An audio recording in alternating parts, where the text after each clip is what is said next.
Good morning, and welcome to Ireland AM on Virgin Media 1 and Virgin Media Player. Look who's here with us today. I'm back. You're Kieran Cuddy. I Hello. know, I'm back. Back again. He's going to go into Slim Shady later really on. Desperate times. Don't say that. It's a pleasure to have you here. A pleasure. It is a pleasure to be back. It is Monday, of course, the 29th of July, and we've got lots to come on today's show. First up this morning, Armagh, All-Ireland football champions after a 22-year wait since their last win. We're going to be getting a post-match analysis at 7:15. Yeah, Paddy Andrews, his commentary on the moment that it was all happening. He's like, it's all happening here, so we'll be chatting to him in a while. Now, also, in the aftermath of the unrest in Coolock in Dublin just a few weeks ago, we're going to be discussing the tensions over the housing of migrants around the country. That's coming up at 8:15 this morning. And at 9:20, from Nashville, Tennessee to Smithfield in Dublin, country legend Claudia Buckley is going to be stopping by to tell us about the capital's newest country music festival. Which sounds really class, actually. He's only delighted I'm back. I swear to God, the hugging, the kissing when I arrived. I was like, oh, you're back. Couldn't wait to see her. Oh, Couldn't wait that's to it. see That's her. it, Al. Lots more coming up on the show, including, well, we've chocolate profit rolls in the kitchen. We've the best gadgets to stimulate hair growth. And life coach Mark Fennell will be joining us. So if you're having an issue with a family member, friend, or even a colleague, you can send us a WhatsApp now and get Mark's advice, 089 611 111. Mirren's already on the phone going, can you help me with these two, please? Help me, what can I do? What can I do? Time now to take a look at this morning's paper, starting with the Irish Independent. The headline, Army show jumping horse fails drug test after qualifier for RDS. A Defence Forces investigation was unable to identify or ascertain how the horse was given the substance. Fears grow of Israeli war with Hezbollah. Diplomats scramble to prevent a surge of fighting after a rocket from Lebanon kills 12. That is the top story for the Irish Times. The Examiner leads with 67% rise in sexual offence inmates. The number of people serving prison sentences for sexual violence and assaults has surged by nearly 70% over the last 5 years. That's according to an Irish Examiner analysis. The Sun leads with weekend horror. Ireland endured another weekend of road carnage as 3 people die in horror crashes. The Mirror says Joe, 14, killed in e-scooter crash. The brother of a teenager killed in an e-scooter crash paid an emotional tribute yesterday. His heartbroken sibling Philip said, "Fly high, brother, I will never be the same again." The Herald and the Star both covering the same story today.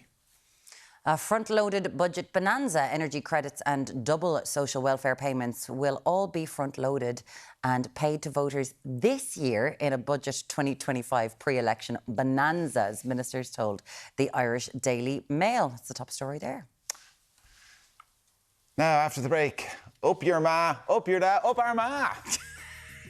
We're going to be discussing the Orchard County's defeat of Galway after the break. You went for it, lads. What do you think of that? Talk to you in a minute.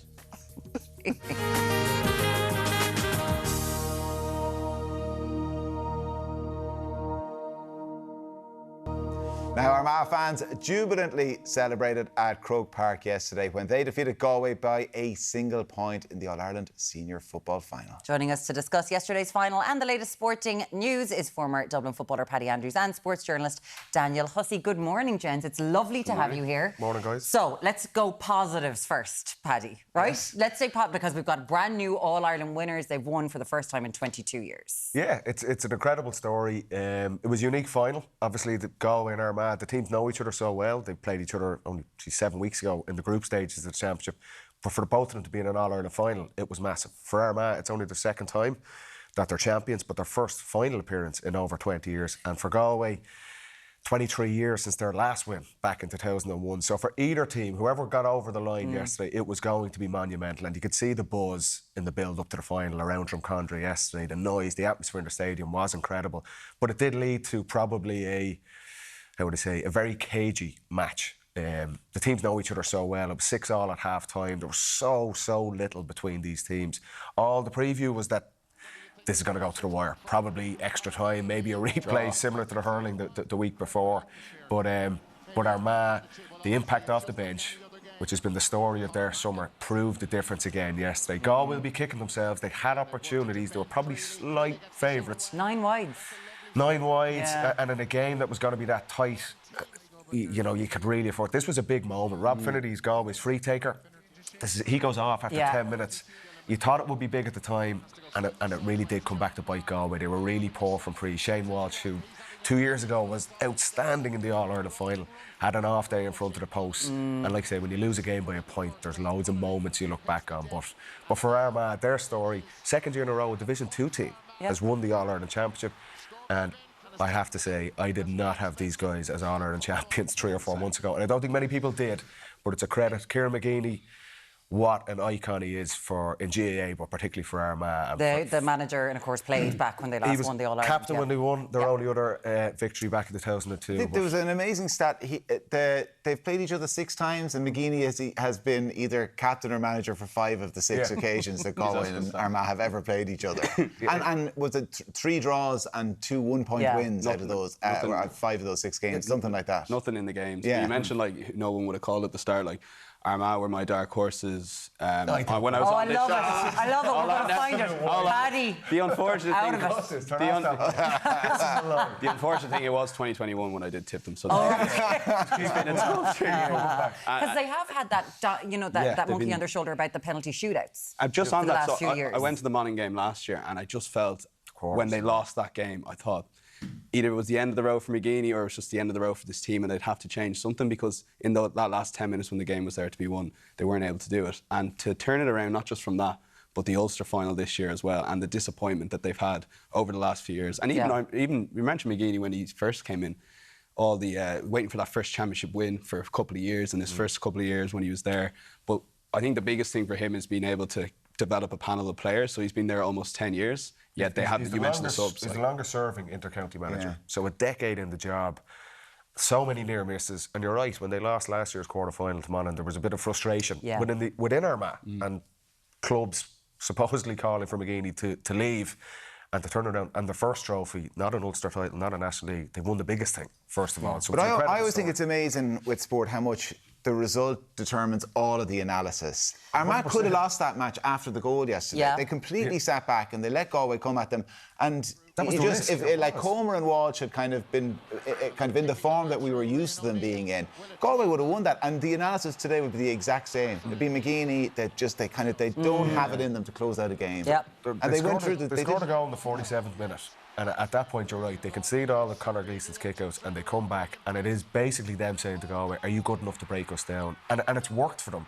And you have to be honest, and Galway's biggest players did not perform. Okay, as a spectacle. Oh, we're getting to that already, are we? Yeah, I think we have to. It's the lowest scoring game. We've just come off one of the most exciting hurling championships. Like, it was unbelievable. You mentioned the low scoring final since 2015 against the 2 most exciting teams of all time, Dublin, Kerry. It was a very wet Paddy Andrews played that game. It was very hard to play that. Was it? Yeah, it was very tough. I enjoyed. He's also going, I won, lads. I don't care. Exactly. I enjoyed the last few minutes, and I think overall, I still. That's 15 minutes. Yeah, the last 15 minutes. But I do, as a tactical spectacle, you can get into it for real GA fans, but I think it is still worth. It's okay to sort of enjoy it somewhat, but also accept that the new rules are definitely worth trialling. Like, we have the right person in charge there in Jim Gavin for the FRC, the likes of Eamon Fitzmaurice, Michael Murphy. I think Paddy Andrews is the only one that hasn't been asked out of all the big names in the GA meeting. Maybe he has.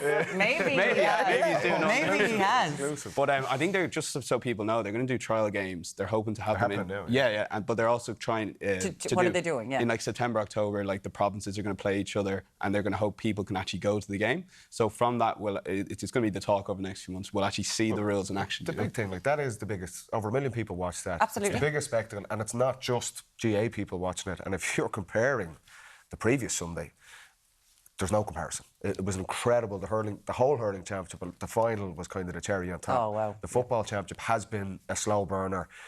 Armagh won't care, because they've won it. And credit to them. But if you were, and this is the challenge for the Football Review Committee, to try and make Gaelic football a bit more attractive to everyone watching it. So there's loads of talk around it, around the structures of the championship, possibly changes already coming in from next year. Jared Burns, as GA president, a very busy day yesterday. Busy man. But what do you think that they can do for you to go, I want to sit down and watch this? I think there's so many games in the championship that don't mean anything. Yeah. We played so many matches that were completely irrelevant in terms of the grand scheme of things. Too many games, not a lot of jeopardy in the games as well, because there's such a gap between maybe the top teams and the lesser teams.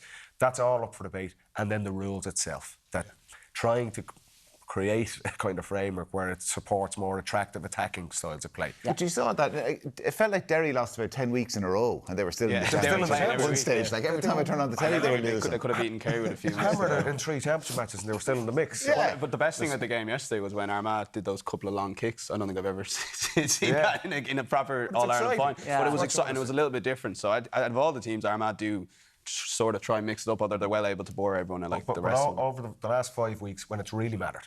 Yeah. Like I said, there was 2.5 months where stuff was kind of No, irrelevant. they're all Over the last 5 weeks, Armagh and to Galway to an extent have been the best teams, and Armagh have timed their run. And it's an incredible story for them, for Kieran McGeaney and those players. And Jardy O'Byrne's running up to his dad, Jarlath Burns, as GAA president. Maria Sharapova. You were like, it's Wimbledon on the radio yesterday.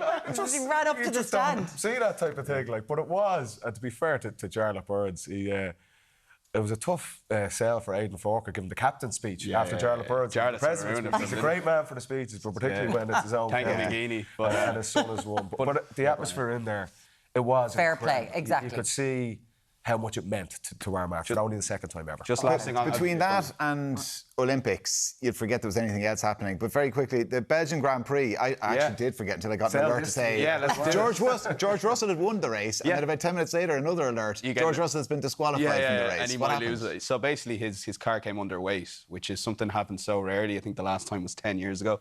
And Sebastian Vettel. Essentially, they're putting this down to his one-stop strategy, that everyone went for the two-stop, and Russell essentially won the race off the back of his one-stop strategy. The unfortunate thing is that the amount of burning of the tyres, it came in with weight initially, but then when they take the bit of fuel out of it, that was the 1.5 to 2 kg 2 kg difference weighing in. So I know people that wouldn't even be familiar, they weigh in like in horse racing, but they do.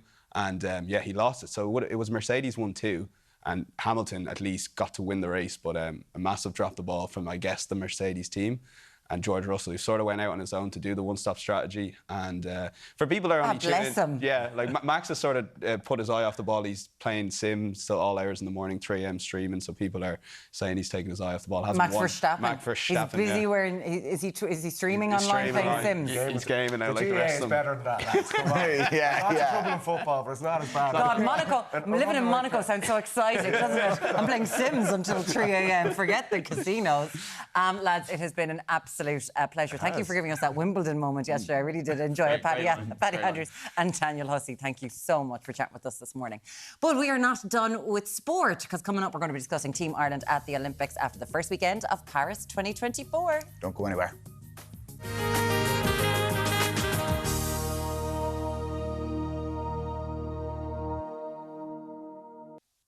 Now, Ireland is off to a great start at this year's Olympics in Paris, with progression in many events and more to come later today. It's been great, hasn't it? Already. We're just a few days in. It's been so good chatting to us about Ireland's performance at the Olympics so far is Virgin Media sports reporter Will Dalton. Good morning, Will. It's lovely to have you here. Will's kick off, the opening ceremony the other night, obviously it has to be a big spectacle. I heard it was going to be better than London 20... I don't think it was London 2012 levels. Because it was long. It was different, and it was great creativity to take it out of the arena and do something different. And it was all about this journey of the flame getting to the cauldron at the end and who was going to be involved.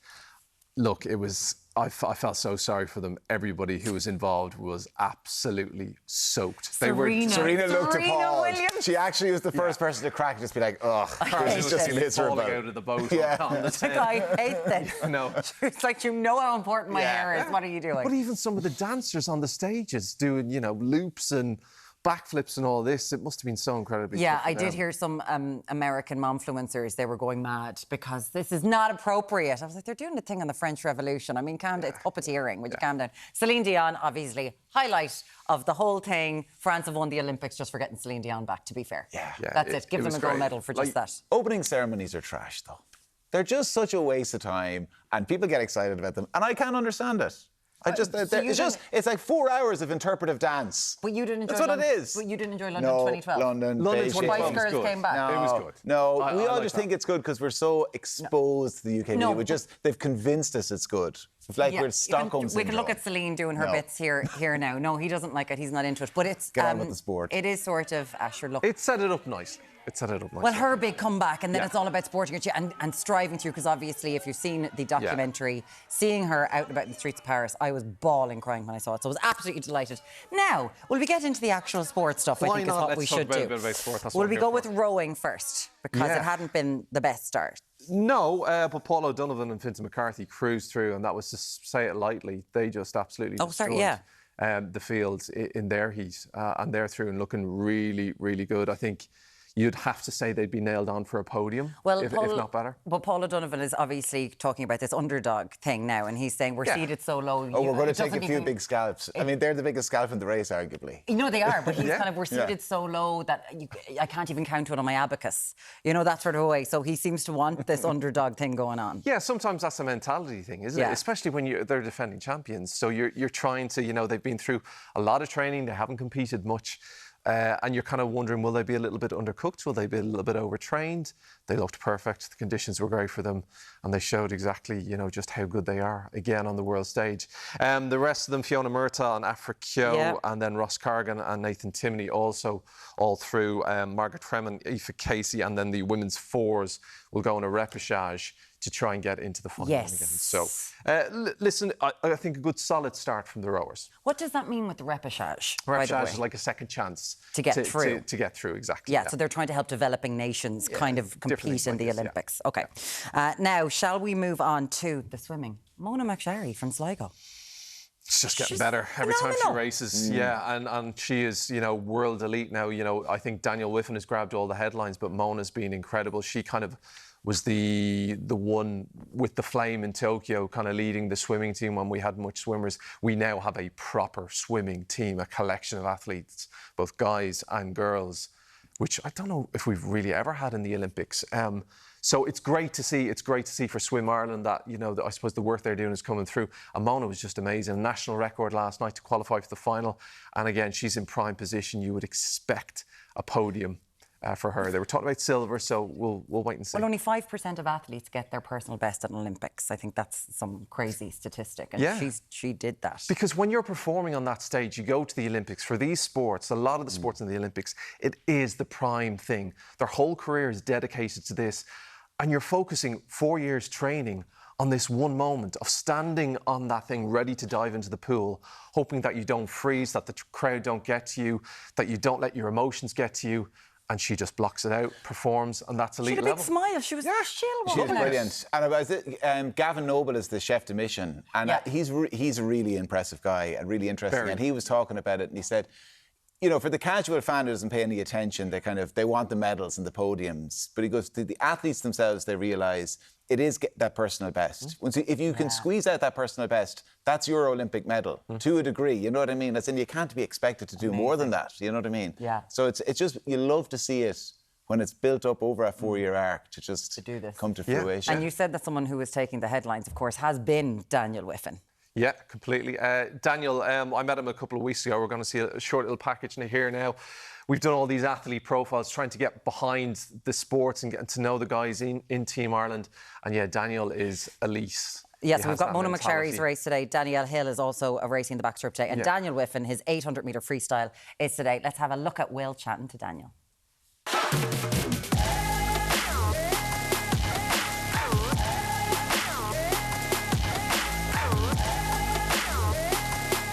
I think my very first memory of swimming would say, so me and my twin brother Nathan were doing a 1500 metre swim in Lisbon, and I false started, and that's the only 1500 Nathan's ever beat me in.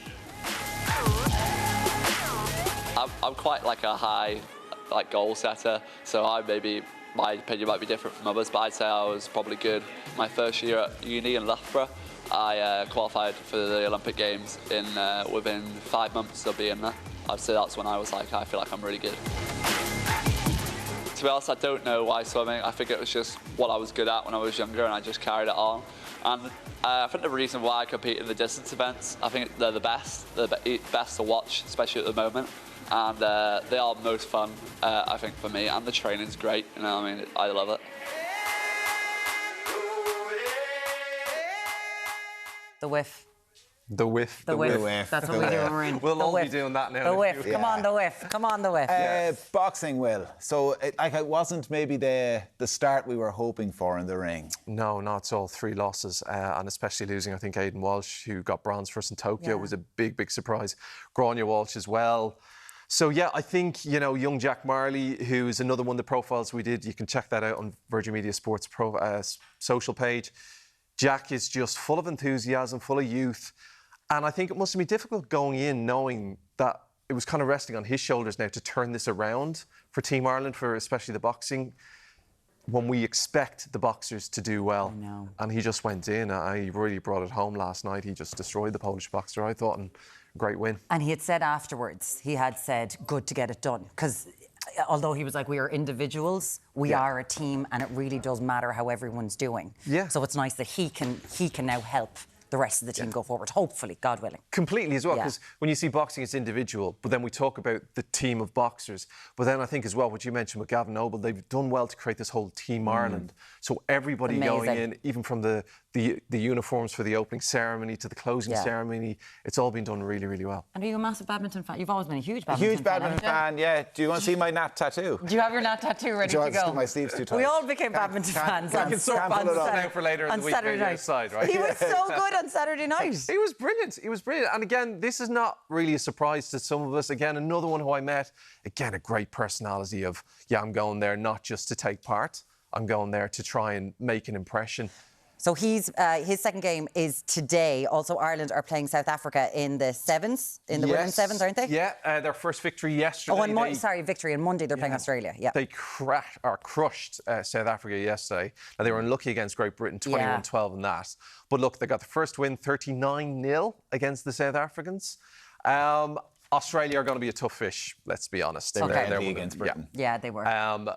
But there is a good chance they may qualify for the knockout stages, and that would be good progression for them. Fantastic. Everyone can find out all of these fabulous interviews that you've done with like 40 members of the team on Virgin Media Sports social pages. Will Dalton, thank you so much for joining us. No worries, pleasure. Now, are we done with the sports? I don't know. We've done a bit of sports. Alan, are you doing more sports? What are you doing? No, we're not doing any sport after the break, because we're going to be discussing today's top stories, including what's being described as a budget bonanza.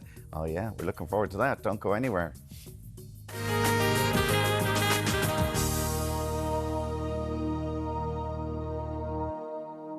Welcome back. Now, the front page of the Irish Examiner details how there's been a 67% surge of sexual offence inmates in prison over the past 5 years. Joining us with that story and everything else that's making this morning's papers is Bauer Media political correspondent Sean Defoe. Good morning, Sean.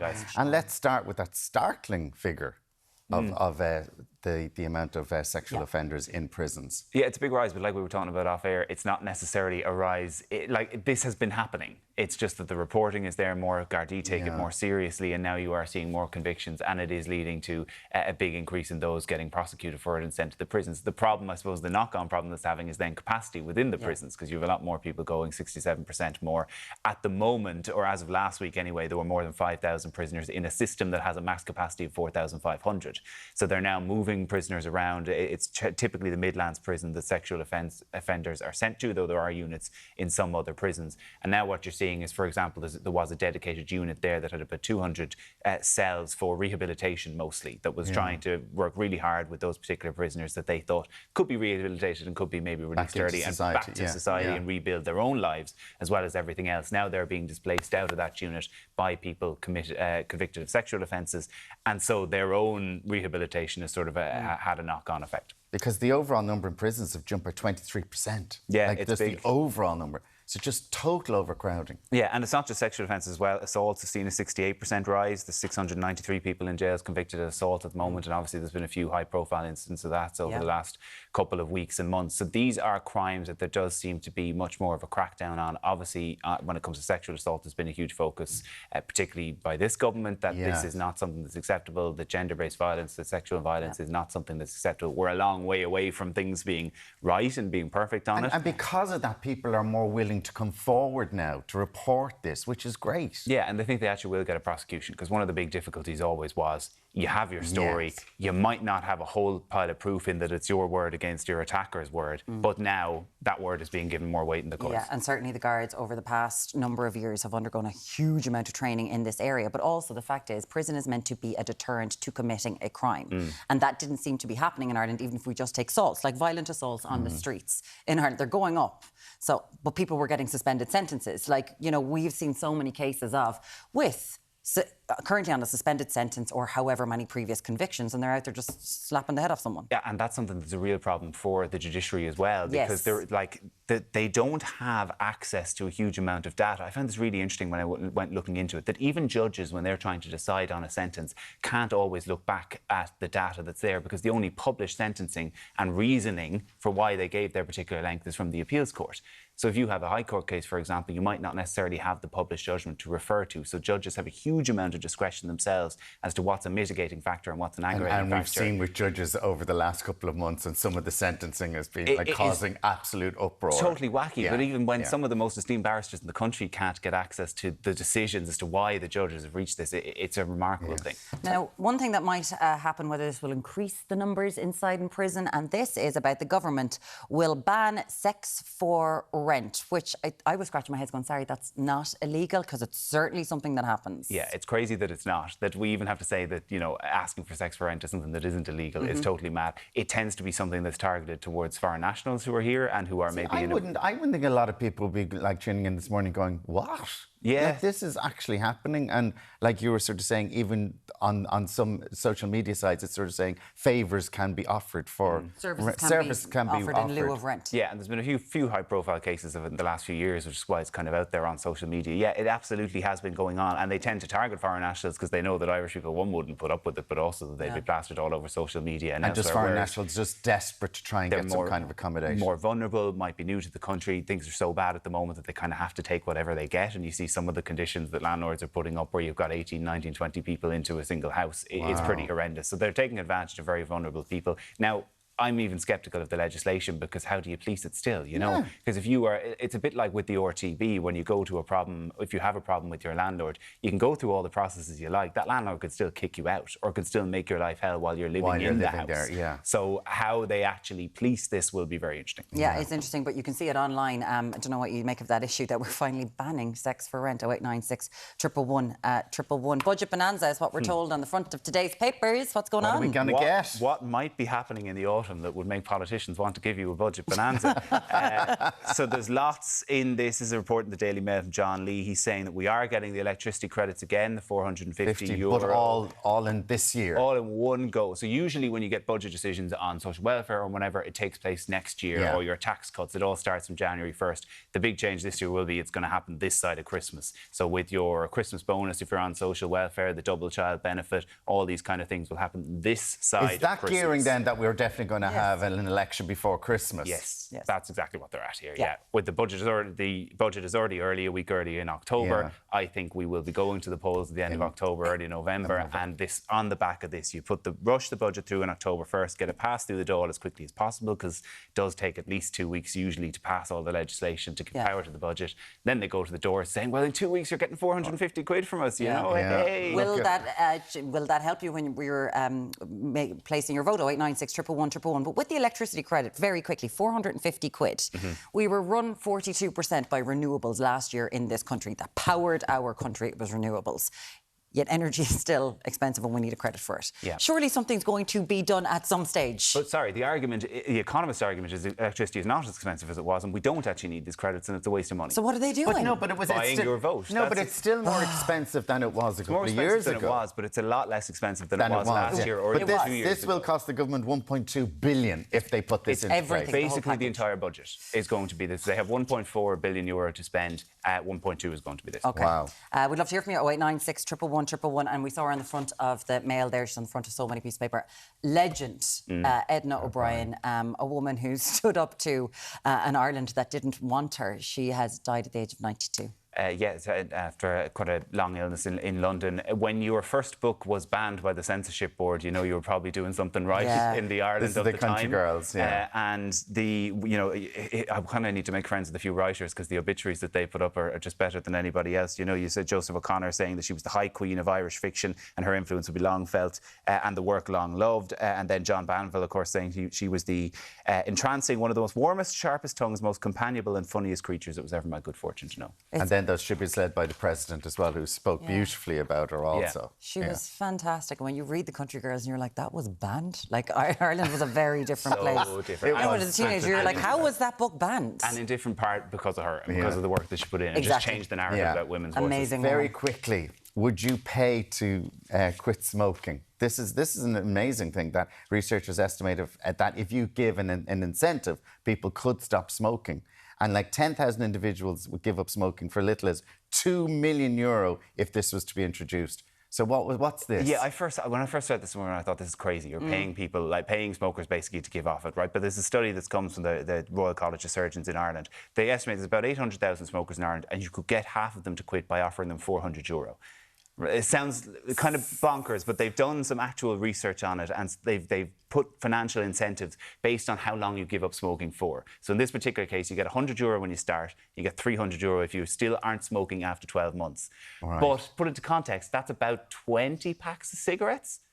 So if you had just given this up, if you had just done it anyway, you would have saved an awful lot more. It's the financial incentive just giving up and getting that money back into your pocket. Well, you would get far more by just giving up than you would actually get. But what they're saying is that people need to have a goal when you give something up, be it smoking or whatever else. And you it's need just, something at the end of the tunnel. That €300 at the end of the year. You get your little taste of an incentive at the start, your €100, and then your €300 at the end of the thing is kind of your goal. You stay off it, you stay off it, stay off it. What do you think about this? Should the government be paying for you to give up smoking, because obviously they'd save money in relation to the HSE. Do you think that that's something that should happen? 0896 or would it make any difference? 111. Or would you take the money and then start smoking again? And start smoking again. After 12 months again. You know, Sean Defoe, political correspondent for Barry.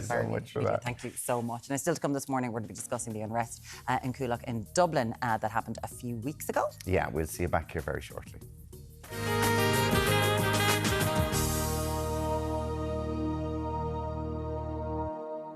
It's time now to take a look at this morning's papers. We'll start with the Irish Independent. The headline there: Army show jumping horse fails drug test after qualifier for RDS. A Defence Forces investigation was, quote, unable to identify or ascertain how the horse was given the prohibited substance. Fears grow of Israeli war with Hezbollah. Diplomats scramble to prevent surge of fighting after a rocket from Lebanon kills 12. That is the top story for the Irish Times. The Examiner leads with 67% rise in sexual offence inmates. The number of people serving prison sentences for sexual violence and assaults has gone up by nearly 70% over the last 5 years. That's according to an Irish Examiner analysis. The Sun leads with weekend horror. Ireland endured another weekend of road carnage as 3 people died in horror crashes. The Mirror says Joe, 14, killed in e-scooter crash. The brother of a teenager killed in an e-scooter crash paid an emotional tribute yesterday. His heartbroken sibling Philip said, "Fly high, brother, I will never be the same again." The Herald and the Star both covering the same story. A front-loaded budget bonanza. Energy credits and double social welfare payments will all be front-loaded and paid to voters this year in a Budget 2025 pre-election bonanza, ministers told the Irish Daily Mail. And that's the top story there today. Bonanza. It's amazing they're paying it this year in the budget. Isn't that incredible? Normally do it the next year is when they do it. Yeah. Now, some messages. We were talking about smoking. We were talking about smoking. This is a study by the researchers at the Royal College of Surgeons of Ireland, and they have said that if you incentivise people to give up smoking by paying them, that they could. And you could reduce smoking by enough. Like everyone's going, this is €400, so you give them €100 at the start of the 12 months and 300 if you get through the year without smoking. Your point, Kieran, was... Well, how do you know that someone's not smoking? I must Is there a way to test it? No, but it must be lung Where you're capacity closing or every day and something. I'm going to have another Yeah, but you could shift. just say your partner smokes. Yeah. Oh, God, word. is there- She's always at it. She's but like a is- chimney there beside me. But is it lung capacity? Is it Like, lung- would your lung capacity be Again, something that's that could be second-hand tested? smoke. I'm still blaming you. Yeah, it could Actually, be that. we must look into this. But George said, absolutely no way should people be paid to stop smoking. I paid £80 for hypnotherapy 24 years ago because I really wanted to stop smoking. So basically, smokers decide themselves that they really want to stop and not for reward from the government. I suppose everybody tries because there was a thing. There's 800,000 people smoking in this country, and 50% of them tried to give up last year. But what about the vapors then? Do we have to give them something? Because that's what's taken over. And if you don't want to give up something, you're not going to give it up. Money isn't going to incentivize you. But if you're finding it very difficult, would the money be an incentive to give it up? Well, you should just get, if you want to do it now, you should get an app that will count how much money you because 50% saved. of people tried to give it up Get an last app, year. that's what my mate did, get an app that told him how much money he'd saved on buying cigarettes. And he was just sitting there going, oh my, he Keep couldn't buying believe them. it. Keep buying your cigarettes, right? And then at the end of the year, get your 300 extra quid on top of the 100 from the government. And then you've got a year's worth of fags built up as well and go straight back on them and you smoke for free for a year and you've got 400 quid. No, but like the money you will Unbelievable. save, how much would you save if you're spending €20 a day?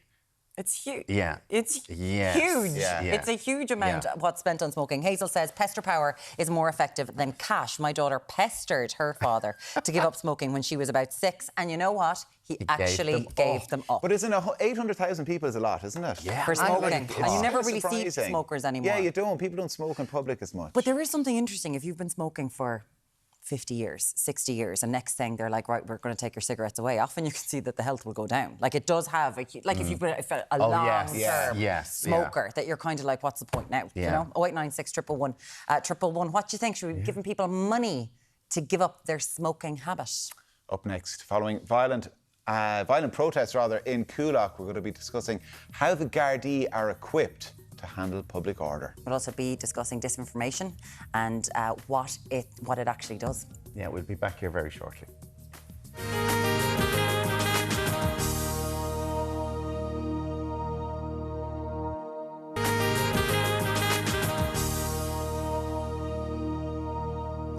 Over the past few months, we have seen a growing number of protests regarding the housing of migrants in local communities, including violent outbreaks at the Crown Paints factory in Coolock. This has been repeated around the country for the past few years. Here to discuss is Assistant General Secretary with the Garda Representative Association, Tara McManus, and Senior Analyst at the Institute for Strategic Dialogue, Ciarán O'Connor. Thank you both so much for being here. Tara, if I could start with you first. When things have happened, whether you're in Wicklow, whether you were in Coolock in Dublin, whether it was over in Sligo, it feels like the Guards are being caught on the back foot in relation to these protests that are taking place against the housing of migrants. Are you? Well, we would say that some of the scenes there in Coolock this time 2 weeks ago would have certainly led us to believe as a representative association that our members were left exposed and left vulnerable for a considerable amount of time. This incident in Coolock was pre-planned. Garda management had about 5 days' notice that this was going to happen. So we have questioned why our members were left from about 10 a.m. in the morning until about 1 o'clock in the afternoon before the public order unit actually arrived to actually help them out. So you're talking about frontline. So you're saying Garda members. management. You're saying Garda management were in contact with the representatives from the department. Yes. And they knew that this was happening. Yes. So there was pre-knowledge that this was going to happen. It was a pre-planned event. So our concerns are around those 3 to 4 hours where our frontline members, when I say frontline, I'm talking about guards in uniform, guards in yellow jackets, guards in soft caps, that were actually dealing with projectiles being thrown at them, abuse, insult, violence, aggression. They were left there for about 3 hours before the actual public order unit came down to assist them. So we're very concerned about our members being left exposed, being vulnerable. We know that a number of our Garda members were actually injured. That leads us into another discussion around equipment. Normal frontline members do not have protective headgear. Our colleagues from the fire service, our colleagues from the ambulance, indeed construction workers on site, were all there with hard hats. Members of An Garda Síochána were there with soft caps. And we know a number of our members were actually hospitalised as a result of getting concussions because of objects that were actually thrown to their heads. And Tara, from an operational point of view, the public order unit, would they ever be deployed in advance? Or is it that you think they should be kind of ready and deployed more quickly once violence erupts? Well, we would think that the recent events, when you look back in November, we had recent events in Newtown and Kennedy a couple of months ago. At this stage, the GRA would say that there would be merit in the actual investigation whether or not we could have a full-time public order unit. Now, we have, you know, a couple of hundred, about 700 members across the country who are trained in public order. But it takes a number of hours for those to be scrambled, for them to get to a scene if you're calling them out. We would say that at this stage, there would warrant and merit a full-time public order unit, particularly for the Dublin metropolitan region, where these types of protests we can now see are starting to really converge on a more regular basis. OK, so an awful lot of things that happen, Ciarán, they are spread online. And it involves people arriving. There were protests at Crown Paints in Coolock for quite a while before this violence broke out. But there was something this weekend where the Coolock Says No group, they said, oh, it wasn't us, we weren't there. So what's happening? What's going on? Well, I think what events in Coolock are probably the result of many different factors, things like social neglect, poor government policies over decades, leaving communities feeling ignored, not just Coolock, other places around the country. But you also have to look at the online dimension. And if you look at how these protests or how the kind of community is being discussed online, what you see is time and time again, disinformation. So false or misleading claims that are shared deliberately with the intent to deceive. If you go online and look up or kind of research discussions around migration in Ireland, what you see more and more of in the last few years is content claims that portray migrants, asylum seekers, refugees as naturally predatory, as natural criminals, or as representative of an invasion of Ireland, or a kind of a plan, a sinister, secretive plan to replace people as well. So what these kinds of claims, what you see is the kind of temperature rising. You see incitement towards hatred, incitement towards violence, and as we've seen, be it in Dublin last November or in Coolock 2 weeks ago, sometimes that boils over, that incites people towards taking radical and violent action. And is the source of that, the original source of those lies, is that in itself sinister? Is there someone orchestrating it? Yeah, what you often see at the core are influential online users. In this case, they're ethno-nationalists, people who believe that there's a systematic destruction of white Irish people underway and that this is being orchestrated by the government or by the UN or some other kind of large organisation or large force like this. Why do they want to get rid of us? Why do our government want to get rid of Irish people? Various reasons. These are all conspiracy theories that are online, but the idea in one instance, for example, is that the government are importing docile, supportive asylum seekers or migrants who will eventually be naturalised and vote for government parties to keep them in power. But they said they were violent. Well, see, this is the thing. Like there's lots and lots of contradictions. It's like Schrodinger's immigrant, you know. They're coming to take our jobs and take our welfare. But you were in Coolock and you did hear some. Well, what struck me about it weren't being out there Coolock. is that when people talk about a solution, and we'll come to that in a moment, it suggests there is a solution. You know, when there are the people with genuine concerns, then there's the people who are just racist and hide behind genuine concerns, then there's the people who are playing racist, then there's the people who are kind of pulling the strings above it all, then there are just kind of malign agitators who want to kind of undermine kind of safety and security. There's just so many different elements. When you talk about a solution, it's solutions. Solutions, and the thing is cause and effect. Yeah. You know, the climate change, wars, people are leaving their homelands. Tara? But sorry, just on your point, because this is a point for Tara as well, like replacing the Irish people, like COVID comes up, the Freemasons come up, the guards are part of it as well. And I'm sure you're subject to this as well online, a lot of this targeted your members, Tara. The guards were lighting the fires. Yeah. That's one of them. Well, certainly you talk about targeting online, and that is definitely a new phenomenon. Obviously, with CCTV footage, and that people can actually now start identify who guards are putting up. This is where he lives. This is where his wife works. This is where his or her kids go to school. So this is a whole new phenomenon where individual Gardaí are now being targeted because they were seen out at Coolock, or indeed they were seen on O'Connell Street in November, or they were seen out in Newtown and Kennedy. So this is where we're actually having individual Gardaí. So we're seriously concerned about their health, their safety, and it all feeds into kind of what's happening here. So what? Sorry, Ciarán. If I can just jump in on that as well, what Tara talks about there about online harassment, there's a lot of parallels to the kind of online world in which false and misleading claims are going viral instance.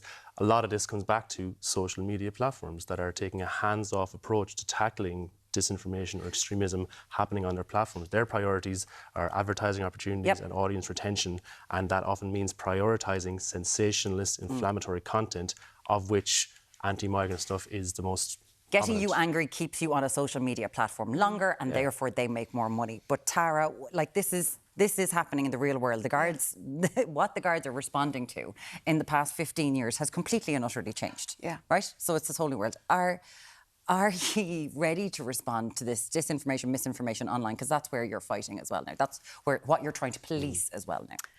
Well, the main piece of legislation that we're using to police this is the Public Order Act. And I mean, the Public Order Act wasn't designed with this type of behaviour in mind. It deals with what happens outside a pub at 3 o'clock in the morning or what happens outside the chipper. That's what the Public Order Act really deals with. It doesn't deal with this kind of full-scale protest, and the legislation really isn't strong enough. Now, the Gardaí are making arrests, certainly, but what they can charge them with then, they're limited to, because it's only the Public Order Act really that... So basically, we would be saying we need stronger legislation to back our members so that they can actually make decisions at the scene. This person is engaging in a particular type of behaviour which is contrary to whatever that legislation is, and make the arrest. The Public Order Act just is weak with regards to what Gardaí can actually do at the scene. You got a real sense, and I'm sure you did and your members did, of just how ill-equipped some of them probably feel on the front line when, as you say, you've got stories of them there with just their soft caps and no hard hats. And then we've got a story about petrol bombs being delivered by drone to the site. Yeah, it is very concerning. I mean, our big issue would be around protective headgear at the moment. Our frontline members don't have protective headgear. Our frontline members don't have conflict policing training, which is seriously concerning. When I left the Garda College 20 years ago, I did a week of public order training, and at the end of that week was handed my public order gear and my public order helmet. That no longer happens. So you're talking about young Gardaí coming out of Templemore have no conflict policing training done. So there needs to be a re-examination of the training programme. At the very least, you need to know how to protect yourself at the scene of something like Coolock. Do you worry about resources of Gardaí being strained all over the place? So one thing has happened, we'll say, for example, in Newtown and Kennedy or in Coolock or wherever it happens to be, and guards have to go deal with that in huge, massive numbers, and then perhaps other criminal elements are let wander free and to do what they want. Yeah, this is a major concern, and what would have happened in Coolock for the first 3 hours before the public order unit arrived is that resources from all across the city came to assist their colleagues in Coolock. So if you have colleagues coming in from Store Street, from Blanchardstown, from Finglas, from Tala, you're leaving those areas then without the number of Gardaí that they have. So you're leaving those numbers exposed. This comes down to resources. We don't have enough Gardaí in the country. We're teetering around 14,000. We've already lost 94 this year to resignation. We've lost 160 to retirements, and we're not meeting that demand in the Garda College at all. This is a government issue. They need to do far more to entice people, one, to join, but secondly, to stay in the Guards in the first place. Before we go, Kieran, is there a role for government in terms of providing information rather to deal with misinformation? We see South Dublin County Council last week starting to hand out leaflets and putting flyers through people's door boxes, you know, dealing with kind of unvetted mails, social welfare entitlements, housing lists and all of that. I mean, government ministers keep saying we need to do it. This is the first evidence I've seen of them actually doing it through a local authority. Absolutely, yeah. There's no kind of golden fix or golden solution to this, but some of the kind of helpful things would be greater communication, greater consultation from government or from local council level as well with communities, so that they feel that they are being informed, they feel they're being listened to. They're not fighting with sticks and stones when there's a bazooka in the form of social media networks that can do whatever they want. They're not policing their own platforms. Yes, but it's also important that you kind of separate this and you understand that there's different, I suppose, shades within this, where there is the communities who have questions, who have concerns, perhaps who want information. Absolutely. And there's extremists, and they will be motivated to cause violence, cause mayhem for their own, be political, economic, sort of different agendas. Absolutely. And there are, of course, very legitimate concerns about all of this. Well, Tara, I'm sure we'll be talking to you again soon. Thank you so much, Tara McManus, Assistant General Secretary of the Garda Representative Association, and Ciarán O'Connor, Senior Analyst at the Institute for Strategic Dialogue. Thank you both so much for being here. We'll be back with you in Ireland AM in just a minute. Stay with us.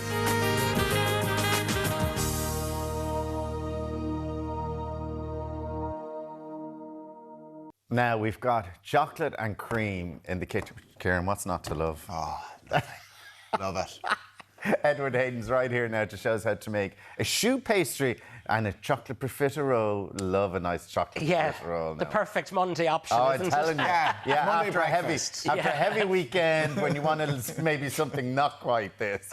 But we do love them. This is perfect any day.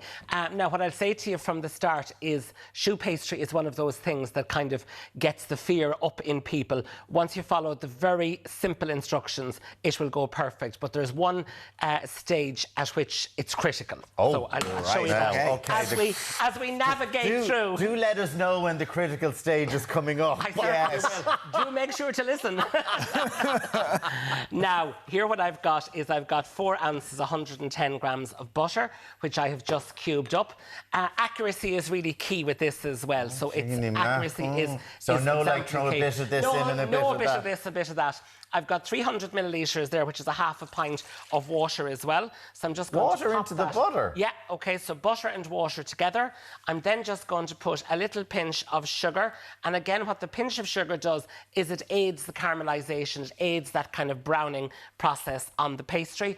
And I'm also just going to put a little pinch of salt in there as well. So the 4 of those ingredients go in together. And what is key at this stage is that you allow those to not just melt, but to come to the boil. So the butter must melt in the water and then it must come to the boil. If that doesn't happen, you know, Is this the critical bit? That is the very critical stage. So you're letting it melt off the heat? No, I'm not. I've just moved it to the larger hob. I've just moved it to the larger hob there. But the butter needs to melt in the water, which you can see it's starting to do. So it'll heat up nice and quickly. It needs to melt into the water. And then once it melts into the water, it needs to come to a rapid, robust rolling boil.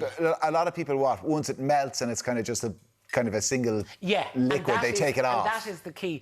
And then what difference does it make then if it bubbles up very quickly? It's the science of the pastry. So as you go along through it, you're going to kind of start to laminate it shortly with a little bit of eggs. There's some flour going into it. You'll proceed, it'll look absolutely perfect, but as you pour it into the piping bag at one end, it'll roll out of it at the other. So it's just one of those unexplainable things, but it does need to happen.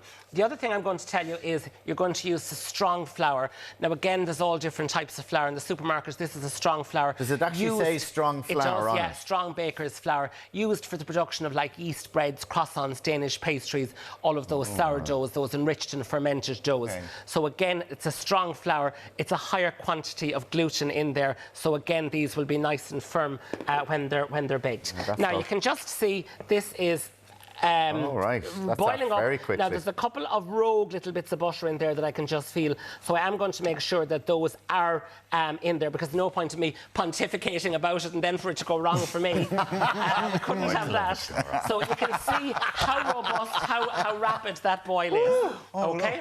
So there we have it. Now, then what I'm going to do is I'm going to pop in my flour. So I have got this strong flour. Ideal, if you can at all, to sieve it. Again, if I can just tell you at this stage, before I start to stir it, it's going to look like it's gone horribly wrong, and it's going to look like it's all gone belly up. So don't mind that, and just proceed ahead. And you've that off the heat now? I now have it taken off the heat, but I'm going to turn it back on the heat now. And if you can just see what I mean, I'm going to stir this in, and you're going to cook it for about 40 or 50 seconds. You see what I mean? It just looks quite lumpy. It looks quite unpleasant. Scrambled eggs. Okay, so thankfully I've prefaced it by saying that. And again, what you're going to do is you're going to kind of beat it fairly vigorously for about 30 or 40 seconds. And you should see then I've never seen you work harder ever. There you have it. Of a Monday. Of a Monday. Now, there you have it. Very just like so. Now, what I'm going to do then is I'm going to pop that straight into my mixing bowl, and I'm going to just leave that in there for a few moments. Meanwhile, then, I've got some eggs. There's quite a bit of work in this, Edward, isn't there? Well, there's not really, you know. In there, I'm going to pop 4 eggs. So I'm just going to get 4 eggs here. And this is the stage that you're going to just enrich those, OK? So in there, the 4th egg. How many profiteroles are you going to get out of these? You get about 25 or 30 here out of this. Okay. Yeah? So again, it's a nice, good return. Look at the size of the There you have it. Yeah. It's a nice, good return. Now, again, I might normally give it maybe like 2 or 3 minutes extra just to kind of cool down a little bit, but we'll proceed with a little bit of caution. And we're going to add in the eggs bit by bit, OK? Beating, again, fairly robustly throughout. OK, and I'm going to add those in about 3 or 4 Robustly editions. is a lovely word, isn't it? Absolutely. Beating robustly. Yeah, absolutely. As opposed to giving it a good lash. Now, Right. Okay. So there we have it. Now, at that stage, what you're going to do is you're just going to allow that to kind of continue cooking there. And again, that's exactly what it is doing. It is cooking. So again, you can see the eggs are going to start cooking with the lovely heat. And again, after about a minute, it will come together into a really glossy, shiny dough. And even if you've made it 6 million times, this is the stage that you do think, hope it's going to happen this morning. Can you overcook the eggs in that? No, you can't really. You can't really. And you can see it has turned out perfectly now. So I'll get away with it for 1 more week. Yeah, exactly. Perfect, yeah. This is absolutely perfect. And you can see what we've got is we've got a nice, shiny, glossy dough. OK? All right. So I'm just going to show you how to pipe 1 or 2 of these. And again, it's just to continue piping them throughout. And then I'm going to arrange them up. Buy these piping bags, now, or again, do you have anything at home these are that would disposable work? piping bags, or people might have, you know, a ready one repeat use one. Yeah. Okay. It is messy, so the disposable ones are handy. Now, pop in your mixture. I've just made a little incision at the bottom. And again, I always think of like a little beehive. So if I can just show you, and as I said, I'll just do 1 or 2. So you're going to do circle on top of circle, on top of circle. Yeah. Like a walnut whirl. Absolutely, Wow. that's exactly How long what do it's they like. go into the now, oven for then? surprisingly, they go into the oven for 30 to 35 minutes. Oh, wow. And once they're in there, after that, so you want them to be nice and crisp. Once they're in there, take them out, let them go cold. Now, there's different counsel that people employ. Sometimes people maybe invite you to split them when they come out. I'm happy enough not to. So I just made these late last night, split them in half, and then I've just got a little bit of whipped cream, and I'm going to pile those into the centre. And then what I've done is I've just made some, and Are you I've going to just put the filled chocolate them. on at this I'm going stage to now? put the chocolate on at this stage. So again, I've got a lovely centrepiece. I was telling you it's 20 years old. It's gorgeous. It's beautiful, yeah. Got this for as a birthday present. 21st, yeah. I used to work down in the Kilkenny Design Centre, and I got this when I was leaving it. Oh, lovely. Jar point glass. So there we have it, just like so. And then what I've got is I have got some lovely melted dark chocolate. Now, you can make a chocolate sauce if you want, or a chocolate ganache. That's mad that you're just going to drizzle it over like that. Again, I'm just going to drizzle it. But think if we ever get a bit of Because I decent thought we would weather. have been dipping. Yeah, you could do that if you wanted as well. But think about now, if we ever got a bit of decent weather, that you could have a barbecue or a little outdoor soiree. And then this Think of came out bringing at the that end. to Yes. the middle of the table. It's that kind of a showstopper style effect. And again, I know, in fairness. I've got some lovely fresh raspberries there. And I had intended to pick a bit of mint this morning, but I forgot it. I will forgive you. There I you will have it. forgive you. And a little Forgive you bit that. of Look icing at sugar that. on the That. top. So Now, in it's a fairness, showstopper, really. it It is a really showstopper. So help yourself there. I didn't make the tea. I have my cup You here. have your cup of tea made. But it is lovely. But as you said, if you wanted, God. you could just do this sort of You need effect that on all right, them. don't you? Edward, just Look, absolutely. you could do that yeah. as well. Just spoon them all on the top. Absolutely Not too gorgeous. bad on a Monday. I'm telling you, loving it. Not too Thank bad you so much. at all. Up Thank next, you. life coach Mark Fennell will be here to advise on how we resolve conflict and how to apologise. Yeah, we'll see you in a few minutes.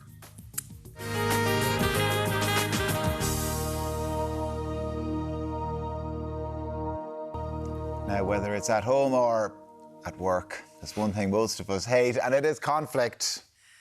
I mean, we're an hour and 45 in, Kieran. It hasn't been that bad, has it? Don't you be saying anything over there, Alan Hughes. Life coach Mark Fennell is here to discuss how to resolve conflict and how we may have different apology styles. Good morning. Yes, good morning. Thanks for having me Lovely back. to have you here. Apology styles. I know, and people are thinking, what's that about? So Seriously? there's 5 apology styles. Have you heard of love languages before? Yes. So Yeah, vaguely. vaguely, right? Well, so it's That's a that, no. that fades I thought in. you'd be all over this. But no, so we have basically, it's how we receive a genuine apology. So there's 5 basically apology languages: regret, there's restitution, responsibility, repentance, and forgiveness. Let me explain really quickly. So I know, yeah. So regret is where the person shows regret for how you feel or how they made you feel. So it's like, look, I'm sorry that I've done this and you feel this way. Responsibility says, look, it's my fault what happened. Restitution is, I know I forgot the anniversary, but I'm going to rebook it. So they're trying to make amends. Oh, okay. Repentance is where they say, I'm sorry for what happened. It's my responsibility. And it's kind of a culmination. And forgiveness is the person who says, look, I know I know what's happened is wrong and I'm really sorry, but do you forgive me? Do you forgive me? So we generally will kind of fall into one of five, right? Now, here's how it works, because why is it relevant, right? When you have, say, a friendship, and one person likes to seek out restitution, that's when they know the person is sorry, because they try and make amends. And they say, look, I'm sorry, I know I missed your birthday, but I'll make up to you and we'll do something else. They're still offended because they're going, but they don't seem to take responsibility. They don't seem to care that they've missed my birthday. And this is where the mismatch then comes in, similar to kind of love languages. So it's how we genuinely receive an apology. And it's quite fundamental in relationships, because the person, the typical scenario or example is the guy comes in and says, look, I'm sorry I forgot your birthday, but look, it's my fault. So they take responsibility and I'll make it up to you, restitution. But they don't show a sign of regret, feeling bad what they've done. And so the person still doesn't feel like they genuinely mean the sorry. As someone who's done it, God. I've done it. I got caught terribly. What? I forgot my wife's birthday. Yeah. And how I forgot was at about 10 o'clock at night, I was in the kitchen and her phone beeped and she says, I said, oh, it's from your brother-in-law, it's from Seamus. She said, just read it out to me from the kitchen. And then there's like 10 seconds of just stony silence in the house as I read the text of him wishing her a happy birthday, and I realised I hadn't done it. Well, there's a really powerful trick. I think I went through all 5 of those apology languages. No, because Sorry, your brother-in-law got in before you. That is so bad. That's bad. Yeah, well, so listen, bad. she got there, before the midnight hour. There's a powerful trick, though, and which is really good for never forgetting the anniversary or the birthday. A powerful trick. Forget it the once, and she'll make sure you never forget it again. I haven't forgotten it since, I can tell you. Is there? I'd love to hear from people on this, and if you want any advice, 0896 111 111. Is there an issue when it comes to relationships if you're always like I just go straight to it's going to be my fault, I apologise. I'm really sorry, regardless of what it is. Yeah. That kind of lessens it, does it? So, well, you see, this is the problem, and the person will know it's not genuine if they see that there's no change. Okay. But the reason apology language is so important is because when you see the sinister apologies, the gaslighting apology, oh, I'm sorry you feel that way, you're just too sensitive. Those kind of apologies. Now see that they're not in the gamut of the 5 healthy apologies, they're in the gaslighting, possible emotional manipulation side of it. So that's why it's really good to have this. Now, why is it powerful as a manager to good, even with colleagues, even with friends? You start to realise that this person is genuinely sorry. The ideal is that you give a gamut of all 5 when you're saying sorry. That you're genuinely sorry, you take responsibility, you show restitution, you want to make a difference, and you care for how they feel, and you're seeking out that, look, I'm sorry, if that's okay. But what I will stress is sometimes a person will, on the sinister side, won't give you that forgiveness, and they'll punish you that way. You'll say, look, I'm sorry, do you forgive me? Well, I'll think about it, and this goes on and on and on. And that's kind of a punishment now. You're being punished for apologising. That also can be an emotional manipulation as well. So when you see what the healthy apologies are, you can then start to differentiate, am I in a manipulative, friendship, or is this person kind of, I suppose, controlling me emotionally? And it helps you kind of read between the lines in that sense. And if 2 people, be it in a kind of a relationship at home or a work relationship, if they've got different apology languages... Yes, which is often the case. Does that lead to conflict? Yeah, it does. And a lot of the time it does, because one partner maybe or a friend or whatever is saying, I've said sorry, I've showed them that I'm sorry, why are they still going on about this? Because they haven't tapped into their language. And it does become quite significant, particularly in relationship, should we say, mediation. You'll start to see that one side has said sorry, showed restitution 1,000,000 times, but they're not showing regret, and that's what the other person reads. Right. It comes from childhood. Okay. Oh, something else we can blame the parents for, is it? It's not for the parents. Poor parents. Do you know what? I don't want to blame it all on childhood, but it generally is perceived as what we learned as, oh, that's how you say sorry. Okay, because I remember you sit down, people like talking to Tommy here or whatever. They're like, you sit down and you got to apologise for when you hit your brother or all that kind of stuff. Yeah. So you can see how it would carry on. There are people in life who just won't say sorry. They never think that anything is their fault or won't take the blame for something. Is that an issue? Because I'm sorry, but you're definitely in the wrong at some stage of your life. Yeah, you can't always be you. So you've got to think, we all have a thing called the ego, and it doesn't mean you're egotistical, but we all have an ego. Some people have a slightly inflated version of that ego where it's like, I'm not saying sorry because that means I've made a mistake, and I never make mistakes because I'm perfect. So the person who sees themselves as pretty perfect, the person who is, I'm not saying they're narcissist, but it has narcissistic traits, is definitely going to be like that, right? But it doesn't mean everyone. Some people are very prideful. They just won't say sorry. This stereotypical Irish family, just say sorry for what you've done, and on we go. Say sorry for hitting your brother, and on we go. Yeah. but it was never encouraged to show that you care for how you made them feel. It was never encouraged to show regret. It was never encouraged to show change of behaviour. So sometimes you'll see in family dynamics, oh, my mother's so overbearing. She says sorry, but she keeps doing the same thing over and over again. You know, because she doesn't genuinely mean, she's saying sorry to keep you happy, but she genuinely doesn't regret what she's doing. That's interesting. Well, if someone is narcissistic and manipulative at the same time... Extreme. Well, no, manipulative goes to a point, narcissistic is even beyond that. So it's like a spectrum more so. But there's also an issue with someone who is genuinely, you know, basically sorry for existing. They're like, oh, I'm so sorry, I'm so sorry. You know, they feel like they're always in the wrong. No, you're absolutely right. And that gets incredibly annoying for other people, because I would assume. They're down at the, should we say, not to say they're a people pleaser, but they're down at that end of it, where they always take everything on board. Generally, their self-esteem gets affected. Their confidence will be affected. Confrontation will be a big issue. They'd rather say sorry than confront. That's something that they should also try and work on as well. None of us are perfect. We're all on that gamut somewhere. But it's a matter of just realising that, you know, I need to maybe say sorry, mean it, but care for how they feel more than they do. You know, it's good to be aware of these things.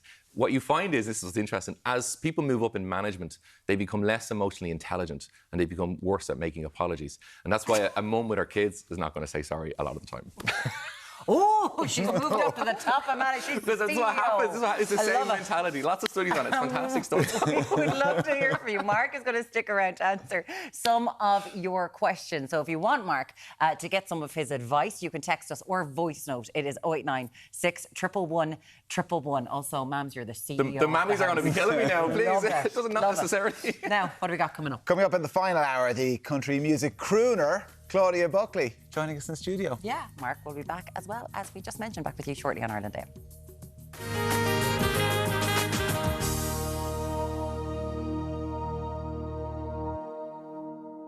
OK, lots of text coming in right throughout the morning. We were talking about a story from the Royal College of Surgeons. This is a study that said if you incentivise people by paying them, that they might be able to give up smoking. Like they would give you €100 at the start of the year and 300 at the end of the 12 months if you stayed off the cigarettes, hoping that then you would stay off them for good. Mm-hmm. And lots of you have been getting... I feel very far away from that. You do look very far away. And lots of people in getting in touch with us. And Paul says, in the past, I went to work for a company and the policy was no smoking on site. So the smokers had to clock out, go outside the front gate. That forced a lot of us to give up. And in the end, nobody smoked who worked there. Because by the time they clocked out, went outside the gate, had the cigarette, clocked back in. How did they get away with that? Just, I don't know. Did they have to clock in and out for their cups of tea? I don't know. Maybe it was just about the cigarettes. You can probably have your cup of tea. You can have your tea at your desk, though, you see, I guess. Tea. Oh, no, if I had to clock out for my cup of tea, you wouldn't be clocking in and out. Yeah, exactly, a message here. I would like to be paid to quit smoking. I was off them for 4 months. I did it without patches. However, my friend smoking got me addicted again. Perhaps if they tried along with me by using the incentive, they could become non-smokers together. I suppose a point there is about the cost of coming off cigarettes sometimes when you're buying the patches. I know some are available from quitsmoking.ie that you can get some of the patches for... An idea, maybe 2 or 3 people who are smokers, like in a small little group or something like that, said, will we do it? Like, get the money and just see, can we stay off it for the year? Together. Reward yourselves with a holiday. Reward yourselves with a little maybe... On the government. On the government. At the end of the 12 months, we'll go off somewhere with the money. Trish says, I gave up smoking 6 years ago by going on a vape. It was the best decision I ever made. I'm not a vapor for glamour. It's a necessity and the only thing that helped me stop smoking. Giving money is not going to work. Like, vaping gets really glamorous? Yeah, well... No, you do see. I tell you, you see all the young lads with their triple watermelons driving the tractors down the road now this time of year. Triple watermelon, is that what they're going for? Yeah, that's what they'd be on, yeah. Driving the tractors with the watermelon. Triple watermelon in the other. There's a sighting for Kenny I wasn't expecting. Hauling silage. Oh, well, thank you for all of your messages on that. I'm sure something we might return to, actually, so thank you so much. But up next, our guest has toured Nashville and Memphis, and she's been with her father whilst doing it. Yes, country singer Claudia Buckley joins us next. Don't go anywhere.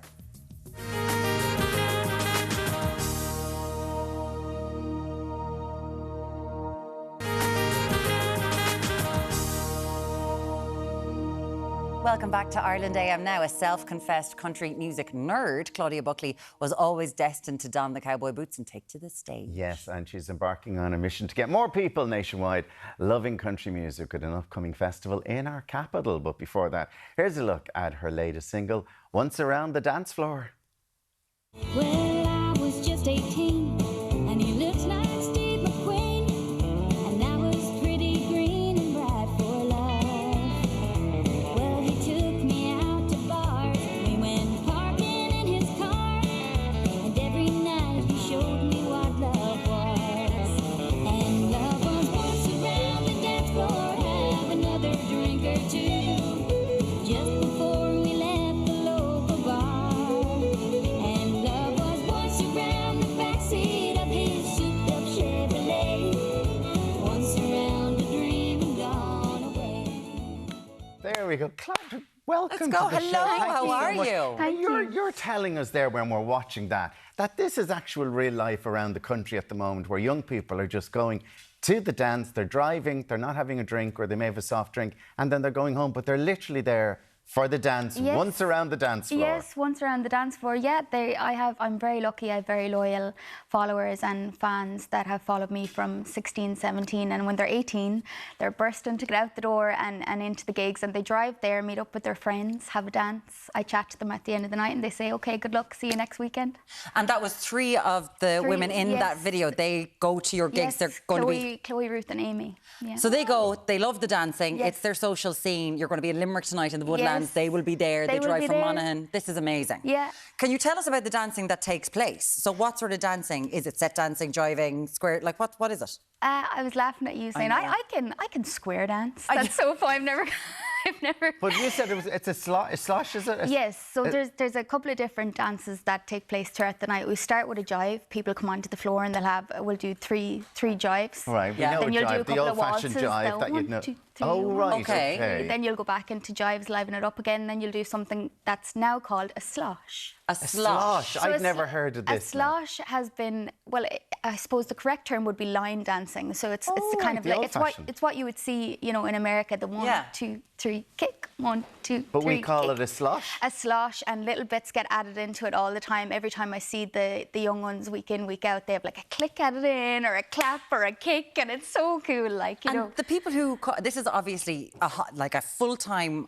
This is your job, and Yes. the people who come, this is what they love to do: Yeah. the dancing live gig. Yeah. But they know what it is they're at. They know what's going to happen. Oh, they know. Oh, yeah. they know. They know, and more often than not, I'm a devil for changing up the set all the time. My band want to kill me. I just like to keep it fresh all of the time. Yeah. But the people that come to see us week in, week out, you chat to them at the end of the night and say, "Oh, you added in a new song there now, a 6 or 7 song in. Geez, that was brilliant. Brilliant. Keep that in now for next week." That's brilliant. Isn't it great though? And so they have the whole routine down set. Yes. They have it done. They do, but they're wonderful people. Like they're wonderful people because they've inherited that from their parents. Yes. That would have gone to the dances for years, and now I suppose I'm the only girl, I suppose, of my age of that doing age. this. So they kind of think, "Geez, this is cool. She's our age. She's doing this." Isn't that amazing? Because, well, you're speaking of their parents, and of course your parents, Jimmy Buckley, renowned country singer in this country. So was it always set then that you would follow him, or was there any other path that you were going to take?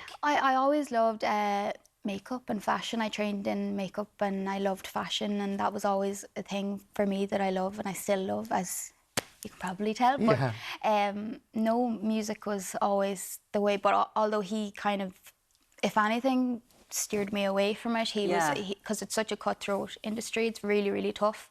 And he just didn't want me to get hurt because he's my dad. That's so cute. But there's no getting away from it. When it's in there, there's no getting away from it. And what is the cutthroat nature? Because we know that the Irish country music scene is big, and there's a lot of people in it. There is. So where does the cutthroat nature come from? There's a lot of people in it, but there's not very many women in it. Do you know what I mean? Okay. So there's, now, like I can look up to Philomena Begley, and I can look up to Susan McCann, and Margot, all the ones that have come before me, and they've really trailed the way for the likes of me. But now there's only about 2 or 3 other women consistently doing it. Cleona, there's a girl called Olivia Douglas. She's fantastic too. She's from the Midlands, and it's only really us that do it kind of every weekend consistently, and that can be tough.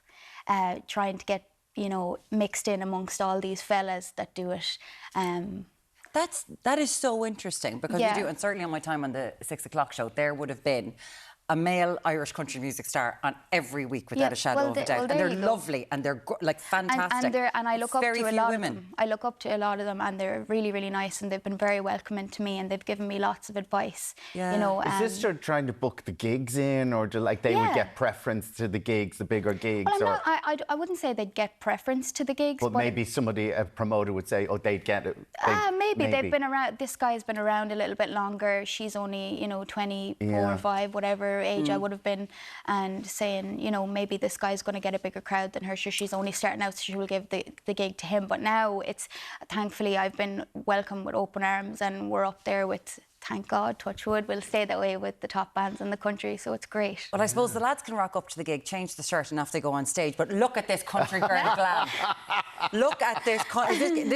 This is Dolly Parton glam. Oh, well, thank you. This is, I suppose, country girl glam. Yeah, well, look at... It is a whole side of it, though, isn't it? It is. Well, everybody has their own style, you know. This is just mine, and that's it. But like I said, I'm going on to a gig tonight after this. I had to make sure the hair stays in place. I love it.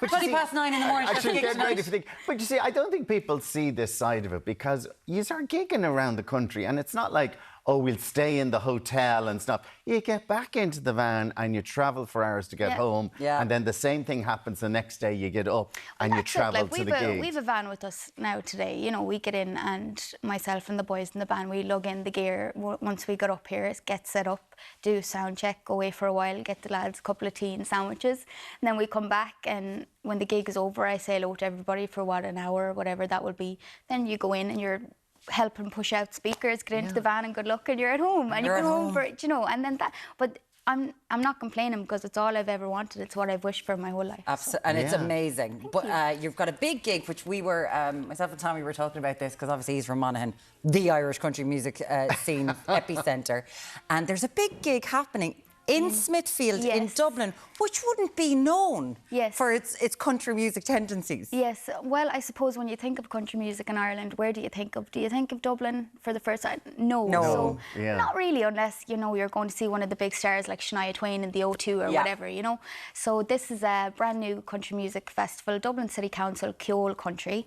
It's €4 entry a day, and it's on the 31st of August and the 1st of September. So it spans over 2 days in Smithfield Square, and there's the biggest names in the country on Everyone's at it, literally everyone's at it. So it's like a big family meet-up day for us. It's amazing. It is great, because there'll be a lot of country fans in Dublin. I mean, who don't get really the chance. Because, like, I don't ever see any big country stars, because you mentioned the hotels around the country. Like every weekend, there's probably one of you there. Oh, there is, yeah.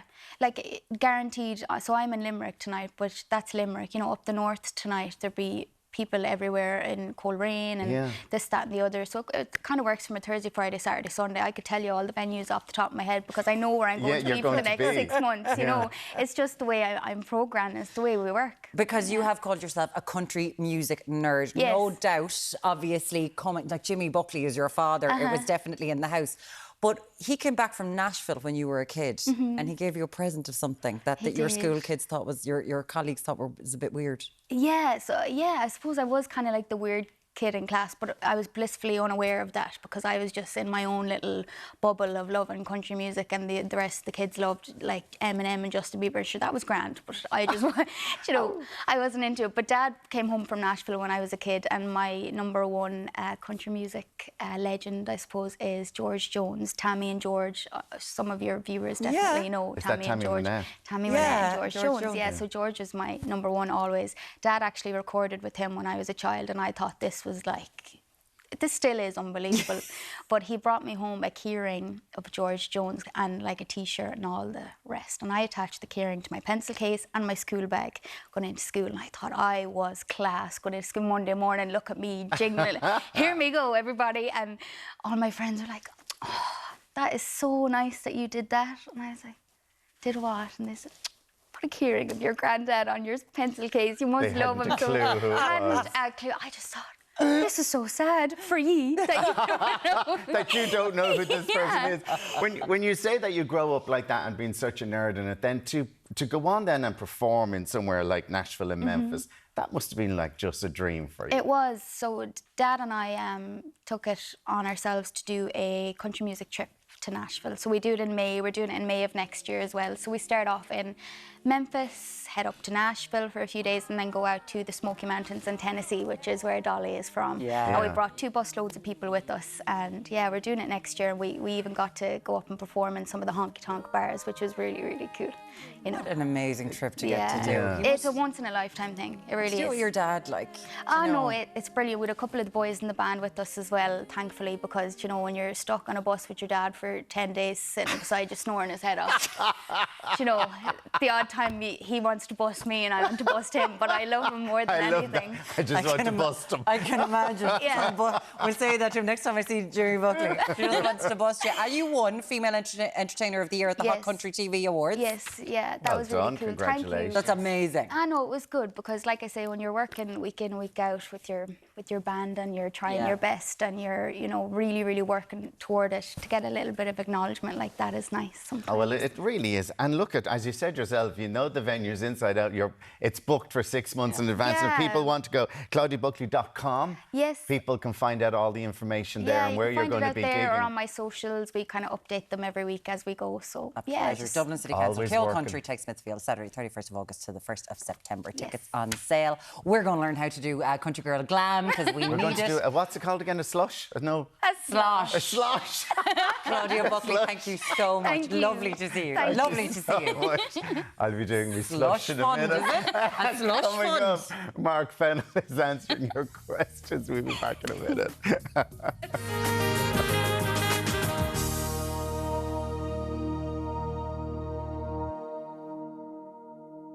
Now, earlier on the show today, we learned about different apology styles. We did, and how best to resolve conflict with the author and life coach, Mark Fennell. He stuck around to answer some of your questions. Mark, thank you so much. And there are some very interesting ones that have come in. We're going to get straight into it. Go for it. So I was wrong in an incident with my friend. We're going to call that friend Tina. Yeah. I've apologised. Tina accepted it. But our other friend, who we'll call Marie, who had absolutely nothing to do with it, is now ignoring me and has gotten Tina to do the same.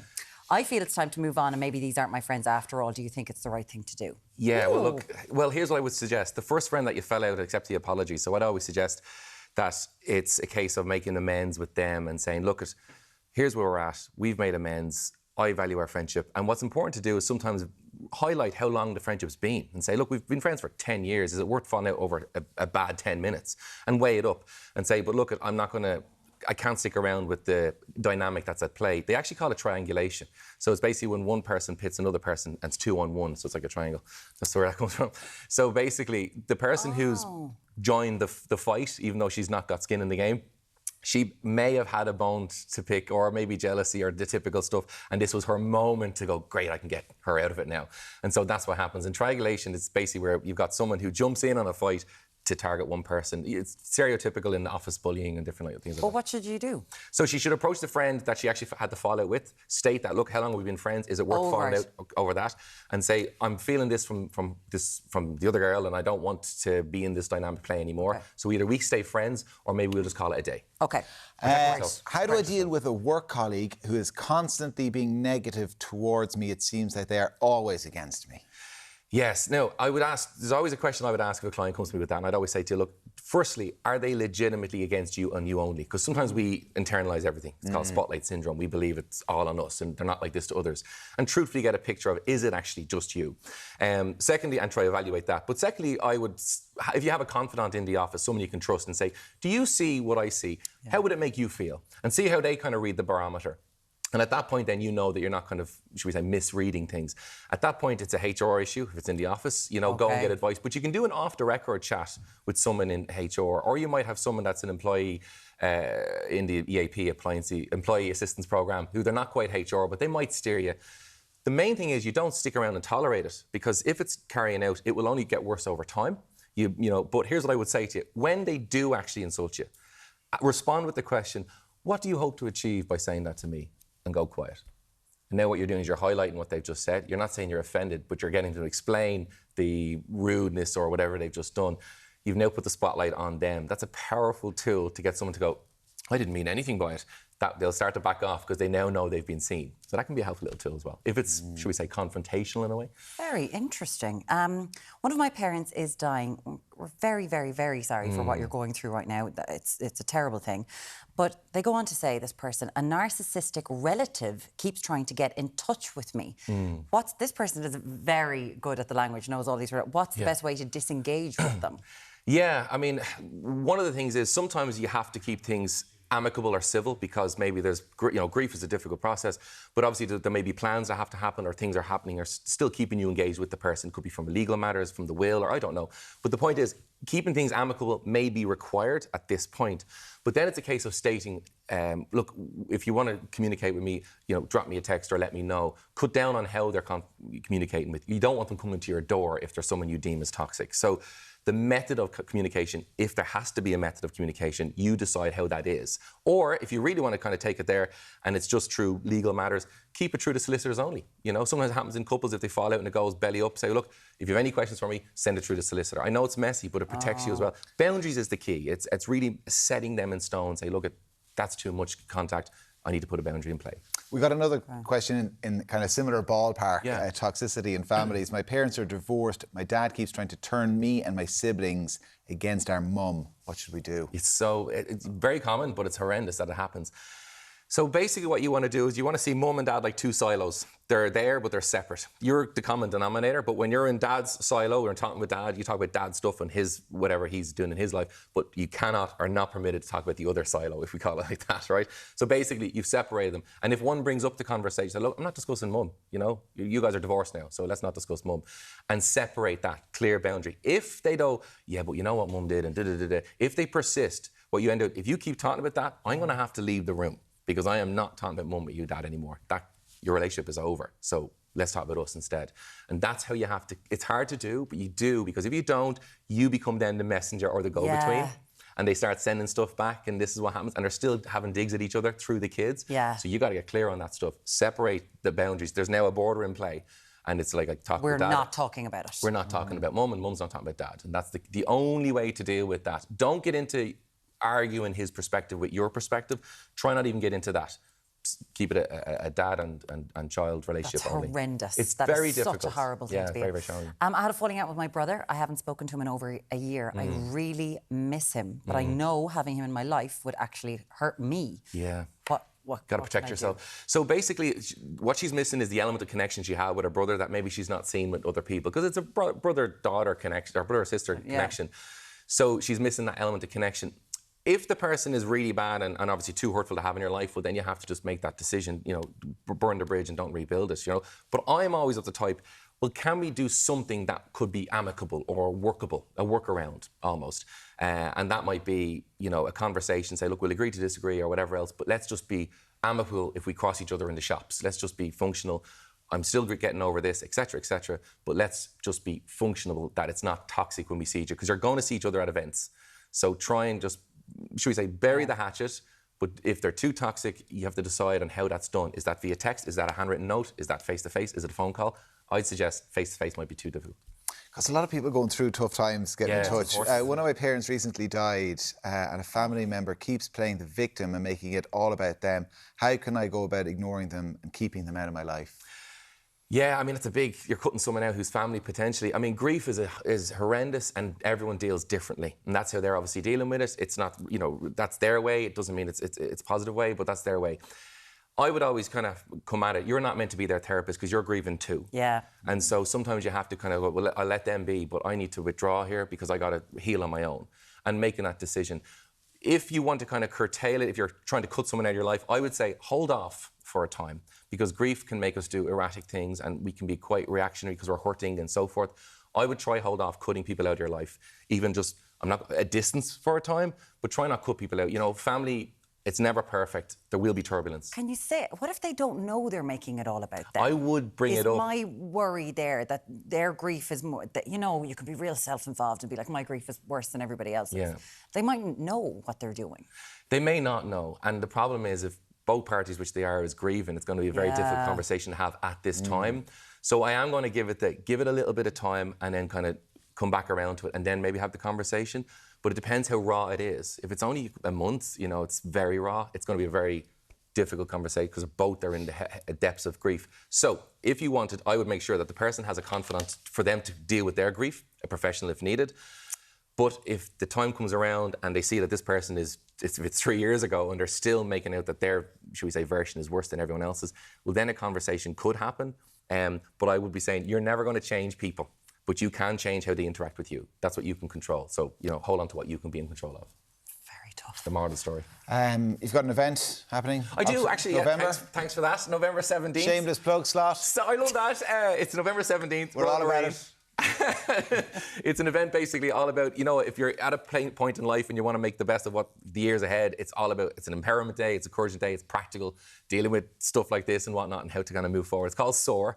And tickets are on sale now. SOAR is on the 17th. On my Instagram. It's on the 17th of November in the Royal Marine Hotel. You can find it on at markfennell.ie. That's it. And eventbrite.ie is where they are there. And we always love having you in because so many people have so many questions. So I always love being here, guys. Thank you. Thank you so much. And shameless plug of the day. He'll be on News Talk later on. There we go. Absolutely. Tune in from 4 o'clock. We'll get them all out of the way. Anything else? You event happening? No, I'm going to bed. She's going back to bed. I'm going to be dancing, I think, later on. Is that right? Doing the Alan, slosh. a.k.a. Daft Punk. Yes, look at me. Now, if you want to know how this can help hair growth, we'll find out after the break.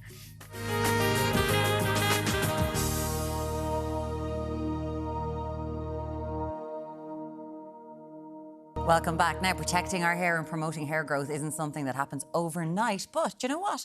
With the right tools, there are things we can do to help. Yes, and here, as always, to educate us is trichologist Claire Fulham. Good morning to you, Claire. Hello. Now, we are going to talk about this trial that we've seen. That it's reported that if you rub sugar in your hair, it will help it grow. Yeah, so sugar is a stimulator, very much like caffeine, very much like rosemary extract, right? But before you start emptying the sugar bowl on top of your head, right? Get that rubbed in there. It's not the answer to all of our prayers. It can be used as an exfoliator sometimes because of the granules in it, but also it will be, if this study comes to clinical trial and it actually shows us that it will grow your hair, there will be a compound of sugar put into serum. So it's not like getting literally sugar. You know what I mean? Like it will be put into something. But just be careful of those articles. Like I think we always click on them and think this is the answer to all of our prayers. Yeah. There's no answer. It's not a clinical trial. It was just a study. Yeah. And we Big don't know of difference. how many people. Exactly. We don't know who's actually been involved. Yeah. It's that's very important. Like to look as a out for. trichologist, sugar is quite bad for our scalps because sugar will increase inflammation. And if we've got a little volcano under the scalp, it will eventually harm the scalp in some way and push inflammation and push hair loss. So topically, I understand what they're talking about because topically it's a stimulator, so it'll bring blood up there. But I think we're sending the wrong message there a little bit, isn't it? It's a bit of a just be careful of those articles is what I. But that is also having a sugary diet bad for hair. Yes. Okay, so it is just interesting with those. Okay, now we're going to move on. That was all the sugar. When it comes to protecting hair and promoting hair growth, you've got some items for us at various price points that you would recommend. We're going to start with Scalp massager. Yes. Little scalp brush. Yeah. So this is Remy's scalp massager. So basically what you're doing with this is a lot of people use it to shampoo their scalp, to exfoliate their scalp, to use different treatments on their scalp, but also what I would love you all to do is get one of these and stamp it onto the scalp. We've done this how many times on this show already, right? Stamp it. Here, stamp me. Stamp you, right? Me. So what you're doing here is you're stimulating growth, okay? We want as much blood flow up to those follicles as possible. And why does that do that? Because blood is it nearly nosy. like it's damaging it and it's rushing to the site? No, that would be like a derma roller. This is like really non-invasive at all. When you go for your blood test, guys, you're like this. You're stimulating blood to come up to the area. So blood is nosy. right. So wherever you tell blood to go, it will go. Okay. So you pinch your cheeks when the doorbell goes, right? You slap, or just wear a blood shirt. Right? Ding dong. Oh, hold on. Is that just me? That's true. That is. Yeah. So like this, what you're doing here, you're trying to bring the blood up to that area. So a scalp massager is really, really important and really something small. It's €13 that you could add into your routine. I love the idea of washing your hair with it, though. Yeah, a lot of people love that. That's what I do every day. Yeah. When I wash you? my hair with that inside in the shower. Yeah. Absolutely. But I do. But is there a point of no return? that this can only do so much. Of course, yes. But it's a good habit to build. Okay, Yeah? okay, that's a good thing. Yeah. Let's talk hair brushes. Hair brushes. What have they got to do with hair growth? Well, if you look after the ends of your hair, do you know, you'll get through certain times of hair loss. Does that make sense? If your hair is in good condition, well, then it's going to add to the way you feel about your overall hair health, you know? So spending money on a hairbrush is important. So a couple of options here. We've got the Bell brush. I think everyone in Ireland knows the Bell brush. That's the Irish brush and great reviews. Oh my God. Well, Nicola Coughlan was on Vogue the other day with Baby Bell. So she's, I think, sold out Baby Bell for them. But this is a gorgeous Galway-based company. Yeah. What's great about the Bell brush is there's different, there's different kind of loads of different kind of fibres within this, do you know? It's not just a hard bristle. It's a mixed bristle brush. But can you use that? There's plastic in that. Can you use that when you're drying your hair with a hairdryer? Yeah, absolutely. That's why the vents are there. Oh, great. But it's really good detangler, good for kids, all that kind of stuff. Nice Irish business. But they've got a small one as well, the Baby Bell, which is really good. So this would be for all hair types. Then you can get a little bit more into, okay, you know, I've got thick hair, I've got fine hair, all that kind of stuff. Denman are great for that. Denman have been around donkey's years, as we all know, do you know? So Denman on the back of their packaging will say, this is for thick coarse hair, this is for fine hair. Do you know that kind of way? Yeah. So you can see different. Sorry, I'll let you do that. Can you remember the old the Denman brushes with the red rubber thing and you slap it off your brother? We have these in makeup here every morning. So like I use them sometimes, but I find that then the hair gets really flyaway. Well, that's if you're going to look for a hairbrush, well, that will have to counteract static. So that's what you're looking for in that. A mixed bristle brush, like the Bell brush, is really good to kind of manage static as well. Okay. And then you've got the classic Tangle Teaser. Been around for years and years and years. I would say try and be specific about your hair type, but I would say a mixed bristle brush like the Bell brush is the way to go for everybody. Oh, you know? look at you. All right, Nicola Coughlan, love it. Now, the silk hair wrap here, this is still in Wouldn't be without Bradshaw's? it. Yeah. Yeah, Mary, you wear these in bed, don't you? Every night. Oh, every night. Mary goes to bed with these in her pyjamas. Like, attractive. I was going to say, no wonder she's not married.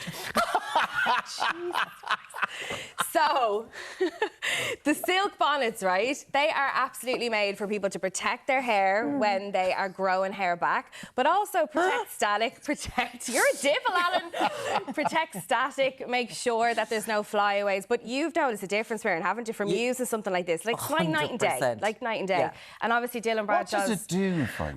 So it protects the, frizz, it protects from frizz, it protects friction. Do you want to stick that on you as well? People with afro hair have been using these for we have gotten it. Here we go. From afro hair. There you go. Hello, darling. No, but what does it... So seriously, but I'm wearing this every night. What does it do for my hair? So your pillowcase, right, is probably a cotton pillowcase, and you're going to create friction on that if you're tossed and turned all night on your scalp, on your hair. So you're going to keep creating that friction, you know.